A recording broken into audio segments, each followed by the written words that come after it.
ಯಾ ಕಡಿಯ ಮರದ ಮೇಲೆ ಕುತ್ಕೊಂಡಂಗಿದ್ಯಲ್ಲಪ್ಪ, ಅದ್ರ ಮೇಲೆ ಕುತ್ಕೊಂಡು ಅದನ್ನೇ ಕಡಿ.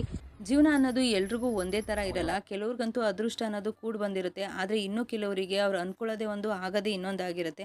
ಹಂಗಂತ ಜೀವನ ಮಾಡೋಕ್ಕಾಗಲ್ಲ ಅಂತ ಏನಿಲ್ಲ. ಕಾಲಕ್ಕೆ ತಕ್ಕನಾಗಿ ಬದಲಾಗೋದನ್ನ ಕಲಿಬೇಕಷ್ಟೇ ನಾವು. ಹಾಗೆ ನಾನು ಹಾಕಿರೋಂಥ ಈ ಒಂದು ಪಿಂಕ್ ಕಲರ್ ಡ್ರೆಸ್ಸು ಕ್ವಾಲಿಟಿನಲ್ಲಿ ತುಂಬಾ ಚೆನ್ನಾಗಿದೆ. ಇದು 3 ಪೀಸ್ ಕುರ್ತಾ ಸೆಟ್ ಆಗಿರ್ತದೆ. ಕ್ವಾಲಿಟಿಲಿ ಚೆನ್ನಾಗಿರೋದ್ರಿಂದ ನಿಮಗೂ ಬೇಕಾದ್ರೆ ಲಿಂಕ್ ಅಂತ ಕಮೆಂಟ್ ಮಾಡಿ.